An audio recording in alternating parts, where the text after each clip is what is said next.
우리 한번 서로 인사하도록 하겠습니다. 빛 가운데 걸어갑시다. 이렇게 인사하도록 하겠습니다. 네, 빛 가운데 걸어갈 수 있는 하나님의 사람들이 되시기를 축복합니다. 네, 오늘 우리 빛 안에서 행하라의 시리즈 설교가 계속되고 있습니다. 오늘은 우리가 지난주에 빛 안에서 행하는 삶이 무엇인지, 어떤 형태인지 이야기했습니다. 어떤 착한 하나의 사건을 하는 게 빛 가운데 사는 것, 아니면 나쁜 짓 하나 한 것 때문에 어둠 가운데 사는 것, 이런 문제가 아니라 빛 가운데 산다는 것은 방향의 문제라고 했어요. 그리고 어둠 가운데 사는 것도 방향의 문제라고 했습니다. 계획과 방향과 삶의 방식과 결의 문제라는 것에 대해서 이야기했습니다. 그래서 오늘은 내 삶의 방향을 어떻게 설정할 것인가, 나는 어떤 길을 걸어갈 것인가, 여기에 대해서 함께 나누도록 하겠습니다. 제가 아는 후배가 직장 생활을 하는데, 이 친구가 자신의 탁월한 지혜를 항상 저에게 많이 자랑했었습니다. 그래서 제가 봐도 이 친구는 좀 지혜로운 것 같아요. 그 중에 제가 기억에 남는 이 친구의 탁월한 지혜가 뭐냐면, 자기는 아침에 집에서 배변을 하지 않고 꼭 직장 가서 배변을 한다고 합니다. 그래서 아침 8시까지 직장에 도착해서, 원래 출근 시간 8시부터인데 8시에 도착해서 바로 화장실에 가서 20분 동안 변비라서 배변을 하기 시작한답니다. 그러면서 이 친구가 뭐라 하냐면, 나는 배변하면서 돈을 번다, 이런 자신의 놀라운 지혜를 저에게 이야기했습니다. 그 친구의 모든 신체적인 루틴이 그렇게 되었어요. 아침에 딱 그 시간에 배변을 하도록. 그래서 제가 이 친구가 그리스도인이라서 제가 한마디 했습니다. 뭐라고 했냐면, 예수님 믿는 사람인데 그게 지혜로운 거냐, 교활한 거지. 제가 이렇게 이야기했습니다. 여러분, 그것은 지혜롭습니까? 아니면 교활한 것입니까? 한번 거수를 한번 해볼까요? 자, 지혜롭다 한번 손들어 보시겠습니까? 교활하다 한번 손들어 보시겠습니까? 여러분들은 혹시 그렇게 안 하고 있습니까? 네. 어쨌든 어떻게 보면 지혜롭다 보일 수도 있고요, 어떻게 보면 교활하다고 보일 수도 있습니다. 여러분, 그리스도인으로서 이런 가치 판단에 있어서 애매할 때가 있습니다. 그리스도인, 이게 지혜로운 것인가? 아니면 교활한 것인가? 이게 내가 먹고 사는 문제에 있어서 기본적인 것인가? 아니면 내가 이 부분을 더 헌신하고 포기해야 될 것인가? 내가 가정을 얼마큼 돌봐야 될 것인가? 내가 교회를 얼마큼 돌봐야 될 것인가? 여러 가지 부분에 있어서 가치 판단에 여러 가지 영역들이 있다는 것이죠. 여러분, 오늘 우리는 삶의 방향을 결정할 때 내가 어떻게 방향을 결정해야 될지 고민하고 생각하고 결심했으면 좋겠습니다. 여러분, 레위기 말씀에는 두 가지 법이 나옵니다. 하나는 제사와 정결법이 나오고요, 다른 하나는 도덕법에 대해서 나옵니다. 어쨌든 이 두 가지 법에 대해서 성경에서 레위기 말씀에 3번 반복되고 있는 말씀이 있는데, 그게 뭐냐면, 나 여호와 하나님은 거룩하니 너희도 거룩하라는 거예요. 그러면 거룩할 수 있는 방법이 뭐죠? 두 가지죠. 하나는 제사와 정결법으로 거룩할 수 있고요, 다른 하나는 도덕법, 즉 삶을 살아가는 방식으로 거룩해질 수 있다는 것이죠. 여러분, 신앙이라는 것은 삶을 결정해요. 그래서 이 19장은 18장, 20장 사이에 있잖아요. 18장과 20장은 이방신들을 섬기는 사람들의 삶의 형태에 대해서 이야기하고 있어요. 그리고 19장에서는 하나님을 섬기는 삶의 형태에 대해서 이야기를 하는 거예요. 여러분, 이것은 뭐냐면, 신에 대한 신앙관, 이 신앙관은 뭐에 영향을 미치냐면 삶에 영향을 미친다는 것을 알 수 있습니다. 하나님을 향한 신앙은 교회 생활에 영향을 미치는 것이 아니라, 하나님을 향한 신앙은 삶의 방향과 결정을 하는데 거기에 대한 중요한 영향을 미친다는 것을 알 수 있습니다. 지난주에 제가 광고하면서 제가 마지막에 드렸던 이야기가 있어요. 그게 뭐냐면, 목회를 위한 설교가 많아지면 여러분, 그 교회는 굉장히 건강하지 못한 교회입니다. 목회는 교회 생활에 대해서는 어느 정도 생활하면 예배에 대해서, 그리고 신앙에 대해서, 헌신에 대해서 여러 가지 이렇게 습관이 딱 생깁니다. 여러분, 20년이 된 교회, 30년이 된 교회도 여러분 주일 예배를 잘 섬기세요, 이런 목회에 대한 설교를 많이 하는 교회는 그렇게 훌륭한 교회가 아니에요. 여러분, 건강하고 훌륭한 교회는 뭐냐면 목회를 위한 설교가 아니라 삶을 터치하는 설교가 많아야 됩니다. 여러분, 우리 교회는 삶을 터치하는 설교가 많아지기를 축복합니다. 여러분, 이것은 교회 생활이 안정되지 않으면, 하나님 앞에서 이 교회 안에서의 신앙생활이 안정되지 않으면 절대로 삶을 터치하는 설교가 나아가기가 굉장히 부담스럽고 어렵게 됩니다. 그래서 이 신앙이라는 것은 교회 생활을 통해서 하나님의 말씀을 듣는 가운데, 기도하는 가운데, 이 모든 신앙은 뭐와 연관이 되냐면 신앙의 삶과 연관이 되어 있다는 것이죠. 저는 저희 교회 성도님들이 개인적으로 제 소망은 교회 생활을 잘하는 그리스도인일 뿐만 아니라 정말 이 신앙이 삶과 연결되어서 삶으로 이어지는 신앙생활을 할 수 있기를 주님의 이름으로 축복합니다. 그래서 이 제사법 그리고 이 살아가는 법, 이 두 가지로 거룩해지는데, 이 제사법은 누가 완전히 이루셨습니까? 예수 그리스도를 통해서 완전히 이루셨습니다. 그래서 우리는 더 이상 제물을 잡지 않아도 됩니다. 여러분, 만약에 주일마다 여전히 제물을 잡는다면 여러분, 이 예배당이 어떻게 되겠습니까? 여러분, 이 제물을 잡는 방법 다 아시죠? 어떤 사람은 소를 끌고 오고, 어떤 사람은 양을 끌고 오고, 가난한 사람은 비둘기를 끌고 어떻게 들고 오죠? 예, 새장이 들고 와요. 여러분, 그리고 누가 죽입니까? 제사장이 죽입니까? 아니면 그 예배자가 죽입니까? 네, 제사를 드리는 사람이 직접 죽여요. 안수를 하고 직접 죽이는데 한 방에 죽일 수 있을까요? 없을까요? 여러분, 이 소 같은 경우는 두 가지 방법으로 한 방에 죽여요. 어떻게 하냐면 이마를 정확하게 때려서 한 방에. 그런데 여러분, 소가 가만히 있습니까? 살짝살짝 이렇게 그래서 여러분, 이게 정확하게 잘 안 맞는데요. 그리고 아니면 심장을 한 번에 이렇게 찔러서 죽인다더라고요. 여러분, 이게 여러분 도살하는 사람들이 이게 어렵다더라고요. 여러분, 일반인이 자기 손으로 이렇게 심장을 한 방에 찔러 죽이는 게 쉽지 않으니까 여러분, 그 짐승을 찌를 때 수십 번을 찌르면서 그 짐승을 죽인다. 여러분, 제사장은 그걸 안 도와주는 거예요. 옆에서 보고 있는 거예요. 여러분, 주일마다 우리가 다 같이 그 일을 한다면, 여러분 1년 정도 신앙생활하면 다 같이 이렇게 약간 사이코패스적인 그런 사회장애가 오지 않겠습니까? 여러분, 그렇지 않아요. 예수 그리스도께서 모든 제사법을 다 이루셨기 때문에 더 이상 동물을 죽이지 않아도, 제사를 드리지 않아도 괜찮아졌습니다. 이제 우리는 예수 그리스도의 이름으로 언제든지 하나님께 나아갈 수 있고 하나님께서 우리를 용납하고 환대하신다는 것이죠. 자, 그렇다면 문제는 무엇입니까? 문제는 거룩해지는 방법, 이 제사법은 예수 그리스도께서 해결하셨다. 그래서 언제든지 우리는 거룩을 누릴 수 있는 거예요. 그리고 두 번째 방법이 있는데 그게 뭐냐면 살아가는 거예요. 거룩은 하나님의 사람이 살아가는 삶을 통해서 누리는 거예요. 얻게 되는 거예요.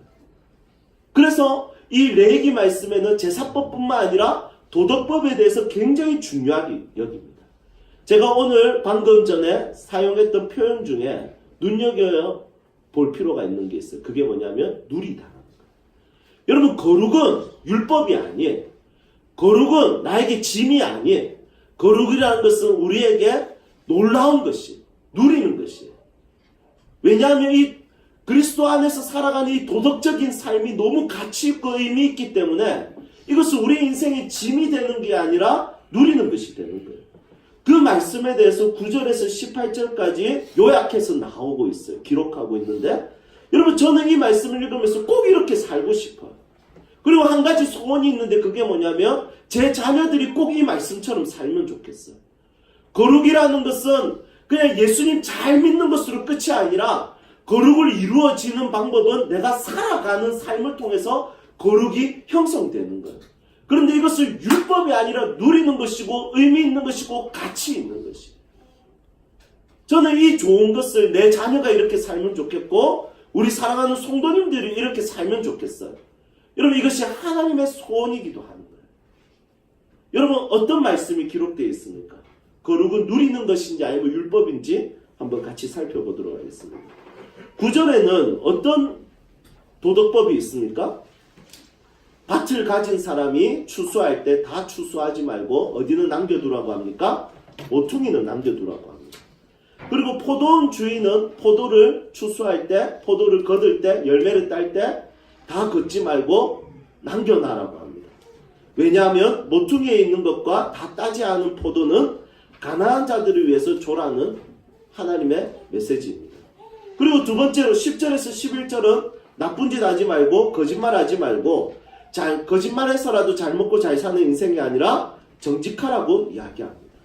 그리고 13절에는 고용자는 피고용자들에게 일꾼의 삭슬, 일한 대가를 제대로 지불하라고 이야기합니다.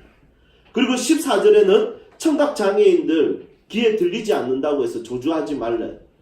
여러분, 저희 청년 중에 유럽에 여행 갔다 온 친구가 있는데 유럽을 다니면서 제일 매너가 없었던 나라가 이태리였다. 특히 이태리 남자들. 여러분, 그 남자들은 인종차별이 굉장히 심했답니다.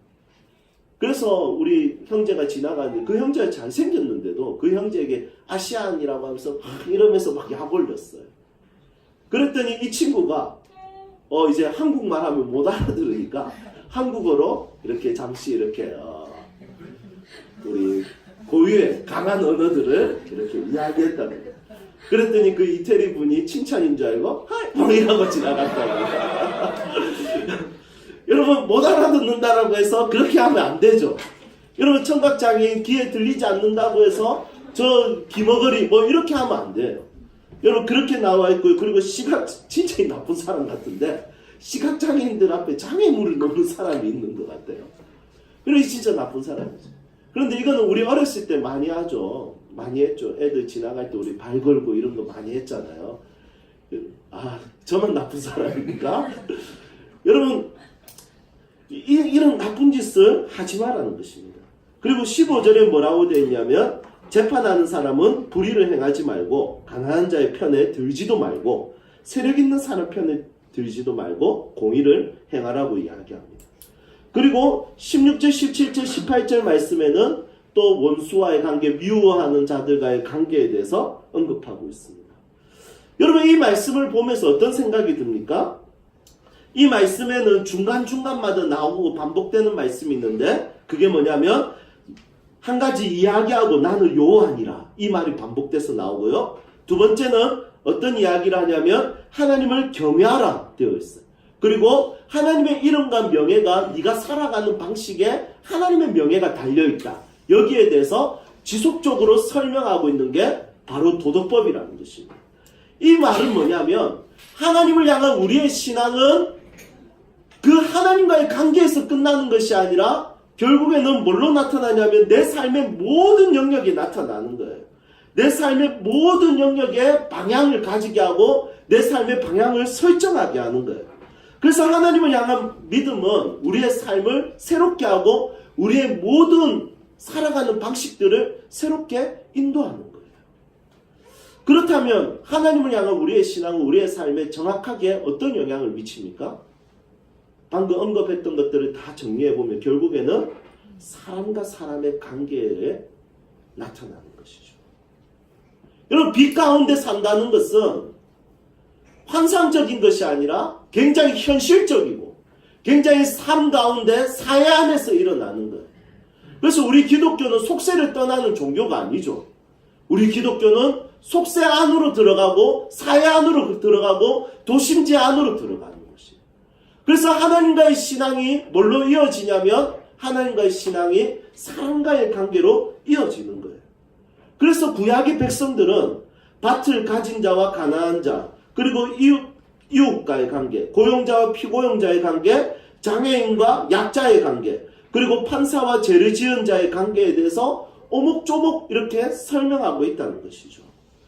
여러분, 그래서 하나님을 향한 신앙은 절대로 하나님과의 관계로 끝나는 것이 아니라 결국에는 내가 만나는 모든 사람들과의 관계에서 나타난다는 것을 기억해야 됩니다. 얼마 전에 뉴스 기사 하나를 봤습니다. 인도의 라파엘 사무엘이라는 사람에 대한 기사인데 이 사람은 27살이고 직장인입니다. 그런데 이 사람이 누구를 고발하냐면 부모를 고발했어요. 그 고발한 이유가 뭐냐면 부모가 자기 의사와 상관없이 고통 많은 세상에 태어나게 해서 자기 부모를 고발한 거예요. 많이 맞아야 되겠죠. 여러분 이 참 쓸모없는 고발을 했죠. 그런데 그의 어머니가 굉장히 재밌는 대답을 했습니다. 뭐라고 하냐면 내 아들 사무엘의 조돌성을 나는 존중한다. 그리고 내 아들 사무엘이 에게 내가 묻고 싶은 것이 있다. 그게 뭐냐면 내가 어떻게 동의를 구해야 되었었는지 네가 설명해주면 내가 네가 청구한 것을 보상하겠다. 여러분 엄마도 대단한 것 같아요. 그냥 이거 우리 같은 경우는 뭐 쓰잘데기 없는 소리 하나 뭐 이렇게 한 대 때리고 넘어가는데 엄마는 이것을 정확하게 철학적인 입장에서 받아들이면서 거기에 대한 대답을 했죠. 여러분 이 고발한 사람 이름이 사무엘이에요. 성경에 나오는 인물이죠. 그런데 분명히 하나님을 믿는 사람은 아닐 거예요. 왜냐하면 삶의 방향이 사람과의 관계로 향해야 되는데 사람과의 사귐으로 향해야 되는데 이 사람의 모습은 고통에 그냥 찌들려서 아픔과 그냥 인류에 대한 어떤 비극적인 이런 사상에 사로잡혀 있는 거예요. 여러분 하나님을 향한 믿음은 그리스도인이라는 이름으로 되지 않아요. 사무엘이라는 그 이름을 가진다고 해서 하나님의 사람이 되는 것이 아니에요. 우리 종종 부모가 자녀들에게 부담스러운 이름을 지어줄 때가 너무 많아요. 다윗같이 자라라고 해서 다윗이라는 이름을 붙이고 내 아들은 주를 위해서 선교사로 갈 거다 싶어서 진짜 이름을 선교라는 이름을 주기도 하고 제 동기 중에 총대 형님이 성함이 뭐였냐면 성정직이었어요. 이름이 얼마나 어니스트 정직이었어요. 그런데 그 형님 별로 안 정직하거든요. 그래서 저희 아내가 종종 그 형님 전도사님이시죠? 그분 볼 때마다 전혀 안 정직할 것 같은데 항상 이렇게 이야기했던 적이 있었어요. 여러분 종종 부담스러운 이름을 붙여주는데 그 이름 때문에 그 사람의 삶의 형편이 결정되지 않아요. 하나님과의 깊은 만남과 하나님의 깊은 교제와 하나님 말씀에 들어가는 그 모든 신앙을 토대로 해서 이것이 신화와 이어지는 것이 아니라 이것이 종교생활로 이어지는 것이 아니라 이것이 삶과 이어져야 되고 관계로 이어져야 되고 사람과의 관계 속에서 열매가 맺어져야 된다는 것이죠. 모퉁이가 얼만큼인지 남겨놔야 되는 포도는 얼만큼인지 품꾼에게 삭슬 지불하기 위해서 나는 어떻게 고민해야 되는지 장애인들과 약자를 어떻게 섬겨야 하는지 공의를 실현해야 되는 방법이 무엇인지 고민하고 생각하고 그리고 그것에 대해서 결론을 도출하기 위해서 하나님께 질문하고 하나님의 대답을 듣고 이것을 내 아내에게, 내 남편에게, 내 자녀에게, 내 모든 만나는 삶의 영역에 드러나야 되는 것이 바로 그리스도인이라는 것입니다. 사랑하는 세움 식구들이요. 여러분들의 신앙이 교회에서 머무는 신앙이 아니라 삶의 모든 영역에 영향을 미치기를 축복합니다. 여러분 이것은 그냥 환상적이고 그냥 막 기도하며 죽은 자가 살아나고 이런 것이 아니에요. 여러분 이것은 어떻게 영향을 미치냐면 나를 통해서 내 아내가 편한 거예요. 나를 통해서 내 아내가 편해지고 나를 통해서 내 자녀가 기쁨을 누리게 되고 나를 통해서 내가 데리고 있는 피고용자가 힘을 얻게 되고 그리고 공의와 정의가 실현되어질 때 모든 하나님의 공의가 드러나게 되고 하나님의 사랑이 드러나게 하는 삶의 형태로 사람과의 관계가 나타나야 되는 것이죠. 여러분 이 성경이 기록된 이유가 무엇일까요? 성경을 더 많이 알아라고요? 맞아요. 하지만 성경을 알고 이 성경이 실현되는 공간이 있는데 그것은 어디냐면 내가 만나는 사람들과의 관계에서 이 성경은 실현되는 거예요. 여러분 저는 이 성경이 여러분들의 뇌 안에 머무는 성경이 아니라 여러분들의 손에 머물고 발에 머물고 눈에 머물고 귀에 머물러서 여러분들의 삶의 모든 관계에 이 성경이 실현되어지기를 주님의 이름으로 축복합니다. 여러분 이것이 하나님 나라가 이루어지는 것이에요. 이것이 그리스도인의 삶의 형태라는 것이죠. 여러분 제가 목사로서 살아갈 때 제가 이 강단 앞에 서는 목사가 아니라 내려가서 성도들과의 관계, 사람들과의 관계, 가족들과의 관계에서 목사로 살고 싶어요. 여러분 여러분들이 그리스도인으로 산다는 것은 이곳에서 그리스도인으로 사는 것을 뛰어넘어서 관계를 소중하게 여기는 것입니다. 이 말씀이 여러분들의 삶에 이루어지기를 축복합니다.